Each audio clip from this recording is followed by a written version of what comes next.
안녕하세요. 잡시광입니다. 최근 글로벌 항공업계에서 급증한 난기류 때문에 가슴을 졸이고 있다는 소식을 지난 영상을 통해 전해드렸습니다. 런던발 싱가포르행 SQ321편 여객기가 난기류를 만나 한 명이 숨지고 100여 명이 부상을 당했는가 하면 전 세계에서 난기류로 인한 항공사고가 예전보다 크게 늘었습니다. 그런데 얼마 전 공개된 지난해 가장 난기류가 심했던 항로 탑10을 보면 10곳 중 6개는 중국과 일본의 노선으로 난저우에서 청두, 센트레어에서 센다이 노선이었습니다. 이를 두고 중국이 서해에서 진행하고 있는 무분별한 화력발전과 인공강우 테스트로 인해 지구온난화와 기상이변으로 난기류가 급증하고 있는 것이 아닌지 의혹이 증폭되고 있습니다. 사실 최근 항공업계는 이러한 난기류 문제 외에도 여객기를 타기에 매우 두려운 상황이 많아지고 있습니다. 지난 1월 알래스카 항공의 보잉 737 맥스9 여객기가 이륙 후 동체문이 떨어져 나가 비상 착륙하는 사고가 발생했고, 지난달 8일에는 보잉 767 화물기가 튀르키예 이스탄불 국제공항의 착륙장치 이상으로 비상 착륙하는 사고가 연이어 발생했습니다. 그런데 얼마 전 보잉사의 여객기에서 또다시 사고가 발생했습니다. 보잉의 여객기가 이륙하자마자 엔진에 불꽃이 붙는 순간이 우연히 포착된 것입니다. 다행히 다친 사람은 없었지만 비행기는 정밀조사에 들어갔습니다. 이 비행기에는 승객이 389명이나 타고 있었습니다. 토론토에서 출발해 파리로 가는 에어 캐나다 항공기가 출발한 지 30분 만에 엔진에 불이 붙는 사고가 발생했습니다. 엔진의 압축기에 문제가 생긴 게 원인으로 조사됐는데, 유난히 보잉사의 항공기에서 연달아 사고가 발생하면서 보잉에 대한 불안감이 커지고 있습니다. 보잉사는 이제 비행 중 뜯겨져 나간 문짝, 불탄 채로 상공을 가로지르는 비행기 등의 놀림감이 되어버렸습니다. 대체 세계 최대 항공기 제조사에 무슨 일이 있었던 것일까요? 여러 가지 분석이 나오고 있는데요. 항공업계에서는 효율만 추구해온 보잉의 경영 방식이 주요 원인으로 지적되고 있습니다. 보잉 이사진들이 단기적 결실과 주주가치 극대화를 추구하는 과정에서 고객, 내부 구성원, 협력회사, 규제기관 등 다른 이해관계자의 목소리를 무시한 채 과도하게 이익 창출에만 집중한 결과라는 것입니다. 그런데 최근 새로운 원인도 제기됐습니다. 바로 제조공장 직원들의 채용 과정입니다. 팬데믹이 끝나고 반사작용으로 최근까지도 여행 수요가 폭발하고 있습니다. 이에 따라 기체 주문의 양도 늘면서 그 수요를 감당하지 못한 보잉이 무리수를 둔 것인데요. 항공과는 전혀 관련이 없는 신입사원을 생산직원으로 뽑고 간단한 교육만 거쳐 비행기 조립 현장에 투입했다는 것입니다. 월스트리트 저널에 따르면 보잉의 공장 인력은 최근 몇 년간 극단적인 변화를 겪었습니다. 코로나 팬데믹 당시 외출이 봉쇄되고 하늘길이 막히며 수십 년간 노하우를 쌓아온 고위급 생산직들이 대거 은퇴를 해야만 했습니다. 그런데 팬데믹이 끝나고 다시 여행 수요가 폭발하면서 새로운 제트기 수요가 급증했고, 보잉은 지난 몇 년간 마구잡이식 채용에 나섰습니다. 미국의 수많은 맥도날드 레스토랑에 채용 중입니다라는 팻말이 붙은 것과 마찬가지로 보잉의 주력 기종인 737을 생산하는 워싱턴주 랜턴 공장에도 채용 중이라는 안내문이 붙어 있습니다. 승객 수백 명을 실어 나르는 비행기의 제조 공장이 마치 길거리 아르바이트 자리처럼 사람을 구하고 있다는 것입니다. 지난해 보잉은 퓨제 사운드 지역에서만 월 평균 800명의 공장 직원을 고용했습니다. 월스트리트 저널은 한 신입 직원의 인터뷰를 함께 실었는데요. 그저 돈을 벌기 위해 보잉의 생산직에 지원한 한 지원자는 비행기나 항공 제조 관련 전문가가 아니었으며 과거 경력도 사이버 보안 직군, 스타벅스 매니저 등 비행기 제조와는 아무런 관련이 없는 업무들에 불과했습니다. 지난해 8월에 채용된 그는 난생 처음 비행기를 만드는 법을 배우게 됐음에도 제대로 된 교육 없이 바로 현장으로 투입돼 기체의 생산을 맡고 있었습니다. 오죽하면 이 직원이 일이 숙달되기까지 3개월은 걸린 것 같다. 비행기는 한두 사람을 태우는 이동수단이 아니다. 우리가 조그만 실수라도 하면 비행기 사고가 일어날 수 있다는 사실을 모두가 알고 있다며 우려를 표했습니다. 문제가 있는 부품과 결함이 있는 장비를 처리하는 방법을 알거나 새로운 동료에게 복잡한 제조 과정 중 올바른 오류 수정 절차를 알려주던 경력의 직원들은 현재 보잉 제조사에서 찾아보기 힘든 상황입니다. 기체 생산 공장 직원들이 입을 모아 언급한 품질 문제의 가장 큰 원인은 공장 현장 인력의 경험 부족에서 시작되었습니다. 소수의 숙련된 직원들이 신입 직원들을 교육하는 데 최선을 다했으나 비행기 제조 교육은 결코 단기간에 끝날 수 없습니다. 수차례 사고가 터지고 나서야 뒤늦게 보잉은 생산 직군의 교육 방식을 전면 재편했다고 전했습니다. 코로나19 팬데믹으로 고령의 숙련 노동자들이 은퇴를 했고, 팬데믹 이후 기업들은 그 자리를 신입사원으로 채웠습니다.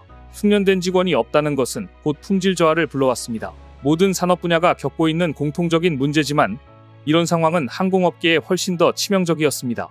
여행 및 항공 분야는 팬데믹과 함께 가장 먼저 타격을 받은 분야이자 엔데믹에 들어서도 가장 마지막이 되어서야 회복된 분야이기 때문입니다.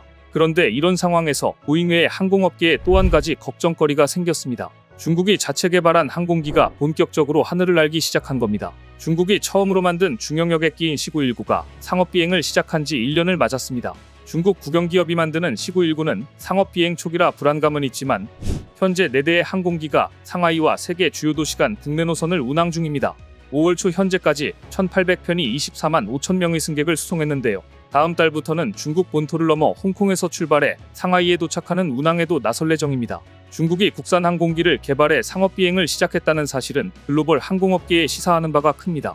중국은 세계에서 가장 큰 항공시장 중 하나입니다. 중국이 수입 항공기에 의존하게 되면 그만큼 많은 비용이 해외로 빠져나가지만 국산화에 성공할 경우 막대한 돈을 아낄 수 있기 때문입니다.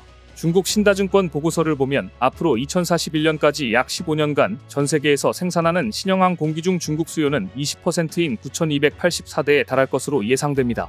금액으로는 1조 4,700억 달러, 약 1,998조 원입니다. 현재 중국 국영항공사인 중국동방항공, 중국국제항공, 중국남방항공은 각각 100대의 C919 계약을 체결했습니다. 문제는 이 여객기의 품질입니다. 가뜩이나 보잉 이기체도 하루가 멀다 하고 사고를 치는 상황에서 중국이 개발한 지 얼마 안 된 여객기 C919까지 본격적으로 전 세계 하늘을 누비게 된다면 안전한 여행을 보장하기 어렵습니다. 항공 전문가들은 중국산 여객기에 대한 국제 인증이 이루어지지 않았기 때문에 해외 진출까지는 상당 기간 시일이 걸릴 것으로 전망합니다. 중국은 현재 유럽연합 항공안전국으로부터 C919 인증을 받기 위한 작업을 진행하고 있습니다. 중국은 최근 보잉 사태와 에어버스의 생산 지연으로 유럽의 인증을 받을 가능성이 높다며 기대감을 숨기지 않고 있습니다. 하지만 부정적으로 보는 의견도 많습니다. 로이터 통신은 유럽 항공안전청을 인용해 중국 여객기는 2026년까지 승인받기에는 너무 이르다. EU 감시국이 이 여객기를 승인하는 데 필요한 모든 시간이 걸릴 것이다라고 보도했습니다. 중국은 브루나이 항공의 C919 60대를 판매한 이후 베트남, 라오스, 캄보디아 등의 C919 판매를 적극 지원하고 있지만 아직까지 중국 이외의 나라들은 중국이 만든 여객기에 흥미가 없어 보이긴 합니다. 그리고 이때 홍콩 사우스 차이나 모닝포스트가 문제를 제대로 짚었습니다. 시간이 지나면 결국 EU가 C919를 인증할 가능성이 높다고 본다. 하지만 기술적 성공과 상업적 성공은 다른 일이다. 즉 EU의 기준을 통과하더라도 외국 항공사들이 C919를 구매하지 않는다면 소용없다는 이야기입니다. 런던에 본사가 있는 제이지항공 컨설턴트의 설립자 존 그랜트 또한 한 인터뷰에서 이렇게 현실을 지적했습니다. C919는 중국 지역 항공사에게 어느 정도 매력적일 수 있지만 보잉이나 에어버스를 고집하는 외국 항공사에게는 별다른 매력이 없다. 항공사에게 항공기 선택은 가장 중요하고 근본적인 고려사항으로 항공기 기종과 성능, 운항 지원, 다양한 구간에 걸친 유연성에 대한 완전한 신뢰가 필요하다. 보잉 이기체에 불이 붙는 것을 보고 낙관론에 젖어있던 중국은 결정적인 한 가지를 간과했습니다. 항공산업은 그 어떤 분야보다 안전이 최우선이라는 사실입니다. 아무리 가격이 저렴해도 아무리 보잉이 불안해도 이제 겨우 1년 운용된 중국산 여객기에 목숨을 맡길 사람은 많지 않습니다. 안전이 담보되지 않은 원가 절감을 실행에 옮기고 있다는 큰 예시가 있습니다. 중국은 여객기 C919 항공유로 폐식용유를 사용 중입니다. 중국은 시노팩을 비롯해 쥐넝성우 등 10여 곳의 기업이 폐식용유를 재처리해 만드는 지속가능한 공연료, 즉 SAF 항공유를 사용하고 있습니다. 시노팩 전하의 SAF 공장은 연산 10만 톤 규모로 폐식용유를 수거해 재처리를 통해 SAF로 만들어내는데 중국은 자국산 여객기 C919에 시노팩 SAF 항공유를 넣어 시험 운행을 한 바 있습니다. SAF를 연료로 사용하면 이산화탄소를 대폭 감축시킬 수 있고 원가 절감까지 된다며 중국 항공사들은 대대적으로 홍보하고 있는데요. 타국 여행객들의 신뢰를 얻을지는 미지수입니다. 더구나 중국은 이제 중형 여객기 개발까지 추진 중입니다. 중국의 이러한 항공굴기를 서방은 우려 섞인 시선으로 바라보고 있습니다. C919 제작사 중국 상용항공기공사는 최근 C939 제작 작업을 시작했다고 밝혔습니다.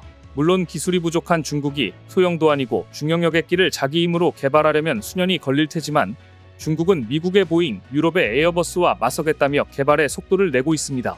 하지만 중국은 C919 제작에 미국의 제너럴 일렉트릭과 프랑스의 제트엔진 제조업체 사프란 등에 많이 의존하고 있으며 지금까지는 그저 중국 내 항공사들을 중심으로 애국 구매가 이뤄지는 점에 비춰볼 때 중국의 항공굴기가 당국의 뜻대로 되기는 쉽지 않을 것이라는 관측도 만만치 않습니다.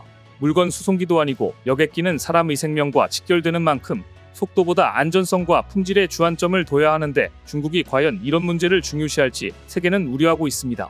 오늘 준비한 소식은 여기까지입니다. 댓글을 통한 여러분들의 많은 의견 기다리겠습니다. 시청해주셔서 감사합니다.